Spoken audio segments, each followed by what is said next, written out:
மட்டும் கிடையாதுங்க, இன்னொரு வீடியோ கூட செம வைரலா போயிட்டு இருக்கு.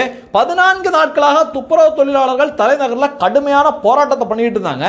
அந்த நேரத்தில் அவங்களுக்கு ஆதரவு தெரிவிக்கிற மாதிரி பணி நிரந்தரம் நிச்சயமாக பண்ணணும், அதுக்கு விசிக்கு ஆதரவா இருக்கு அப்படின்னு திருமாவளவன் நீலி கண்ணீர் வடிக்கிற மாதிரி சரியான ஆக்டிங், சரியான நாடகத்தை போட்டிருக்காப்ல.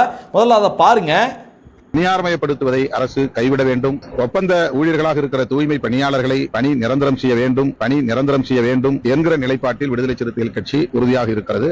பணி நிரந்தரம் செய்யப்பட வேண்டும் அப்படிங்கிற கோரிக்கையில விடுதலை சிறுத்தைகள் உறுதியா இருக்கின்றது அப்படின்னு போராட்டம் நடந்துட்டு இருக்க வேளையில அந்த மக்களுக்கு ஆதரவா இருக்கிற மாதிரி பேசிய திருமாவளவன் மக்களை திமுக அரசாங்கம் இரவோட இரவா அந்த மக்களை அப்புறப்படுத்தினதுக்கு அப்புறம் அப்படியே அந்தர் பல்ட்டின்னு கூட சொல்ல முடியாது, அதுக்கு மேல ஏதாவது பல்ட்டி இருந்தா அதை கூட சேர்த்துக்கலாம். அதுக்கப்புறம் சேகர்பாபுவை சந்திக்கிறாப்ல, கை குலுக்கிறாப்ல, அதுக்கப்புறம் திருமாவளவன் பேசினாரு பாருங்க அந்தர் பல்ட்டி பேச்சு, அதுதான் இன்னைக்கு மக்களால காரி துப்பப்படுகின்ற பேச்சா இருக்கு பாருங்க. குப்பையை அள்ளுகிறவர்களை பணி நிரந்தரம் செய்து அந்த தொழிலையே நீங்கள் செய்து கொண்டிருங்கள் என்று சொல்லுவது எந்த வகையிலும் ஏற்புடையதல்ல. அதிலிருந்து மீள வேண்டும் என்பதுதான் நம்முடைய போராட்டம். என்ன உருட்டு, உலகத்திலேயே இந்த மாதிரி ஒரு உருட்டை திமுகவுக்கு ஜால்ரா போடுறதுக்காக யாராலையுமே போட முடியாது.